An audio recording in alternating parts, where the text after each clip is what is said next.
Friends, इस सन में आपका हार्दिक स्वागत अभिनंदन है। फ्रेंड्स, जैसा कि हमारे देश में बेरोजगारी की दर खास तौर पे कोरोना काल के चलते बढ़ रही है, काफ़ी सारे लोगों की नौकरियां जा रही हैं।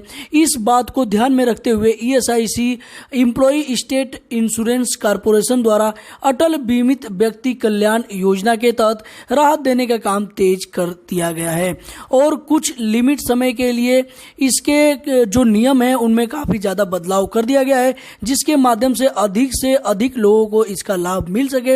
यदि आप भी जानना चाहते हैं कि ये योजना क्या है और इसके पुराने नियम क्या है और नए नियम क्या है, किन किन लोगों को लाभ मिलेगा और किन लोगों को ये लाभ नहीं मिल पाएगा, तो कृपया इस वीडियो में बिना स्किप किए लास्ट तक बने रहें। इससे आपको काफ़ी ज़्यादा हेल्प मिलने वाला है।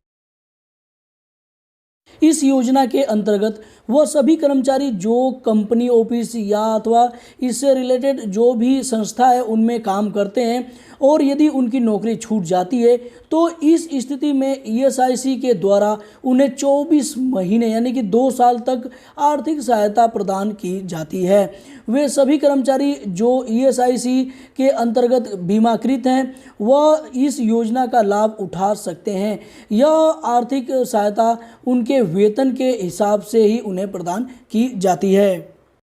इस योजना के अंतर्गत यदि किसी व्यक्ति की नौकरी छूट जाती है तो उसे आर्थिक सहायता प्रदान की जाती है।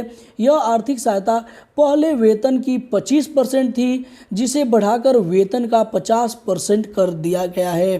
पहले आर्थिक सहायता नौकरी छूट जाने के 90 दिन में प्रदान की जाती थी, जो अब घटाकर के 30 दिन कर दिया गया है और पहले यह राशि कंपनी के पास जाती थी और कंपनी से ही कर्मचारी, देखिए कंपनी का यहाँ मतलब है जो पुरानी कंपनी जो आपकी छूट गई है वहाँ उनके पास पहले पैसा जाता था और उसके बाद यहाँ पे कर्मचारी को दिया जाता था।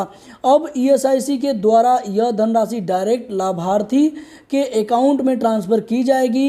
यह सभी बदलाव भारत में कोरोना वायरस के संक्रमण को देखते हुए किए गए हैं, जिसकी वजह से काफ़ी सारे लोगों की नौकरी चली गई है और वह आर्थिक तंगी का सामना कर रहे हैं। इस योजना का मुख्य उद्देश्य आर्थिक सहायता प्रदान करना है जो किसी कारण से बेरोजगार हो गए हैं। इस योजना के माध्यम से बेरोजगार हुए कर्मचारियों की आर्थिक स्थिति में सुधार आएगा और वह अपनी योग्यता के अनुसार नौकरी ढूंढ पाएंगे। इसी के साथ बेरोजगारी की स्थिति में वह अपने परिवार का आर्थिक रूप से समर्थन भी कर पाएंगे।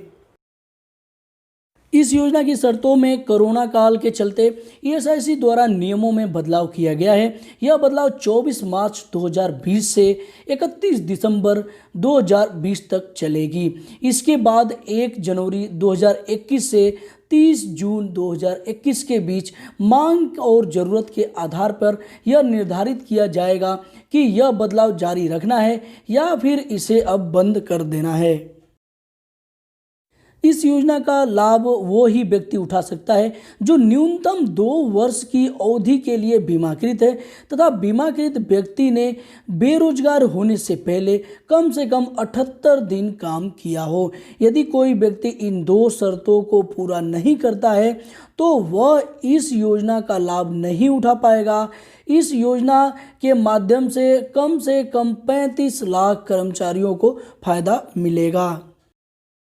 वह व्यक्ति जिसे किसी कारणवश कंपनी से निकाला गया हो वह इस योजना का लाभ नहीं उठा पाएगा।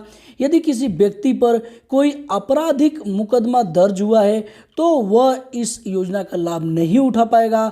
अपनी इच्छा से रिटायरमेंट लेने वाले व्यक्ति भी इस योजना का लाभ नहीं उठा पाएंगे। वह सभी लोग जो इस योजना का लाभ पहले ले चुके हैं वह लोग दोबारा से इस योजना का लाभ नहीं उठा पाएंगे। जो इच्छुक लाभार्थी इस योजना के अंतर्गत आवेदन करना चाहते हैं उन्हें सबसे पहले ईएसआईसी के ऑफिशियल वेबसाइट पे जाना होगा, फिर एक फॉर्म डाउनलोड करना होगा। इसके बाद इस फॉर्म को भरना होगा और इस फॉर्म को भरने के बाद ईएसआईसी के शाखा में जमा करना होगा। इसके लिए आने वाले समय में ऑनलाइन सुविधा शुरू हो सकती है। इस योजना से जुड़ी और अधिक जानकारी प्राप्त करने के लिए आप ईएसआईसी की ऑफिशियल वेबसाइट पे जा सकते हैं। इन्फॉर्मेशन आपको कैसा लगा, आप अपना बहुमूल्य सुझाव नीचे कमेंट बॉक्स में लिख सकते हैं। यदि आपको इस प्रोसेस में कहीं भी कोई भी समस्या हो रही है तो भी नीचे कमेंट बॉक्स में लिख सकते हैं, उसका रिप्लाई मैं जल्द जल्द देने का प्रयास करूंगा। और फ्रेंड्स, यदि और अधिक वीडियो देखना चाहते हैं इससे रिलेटेड तो आप हमारे चैनल पर विजिट कर सकते हैं, वहाँ पे काफ़ी सारे वीडियोज के लिंक आपको देखने को मिल जाएंगे। और यदि आप हमसे जुड़ना चाहते हैं तो आप हमारे चैनल को सब्सक्राइब करके आप हमसे जुड़ सकते हैं। इसी के साथ फिर मिलते हैं नेक्स्ट वीडियो में, तब तक के लिए जय हिंद, जय भारत, वंदे।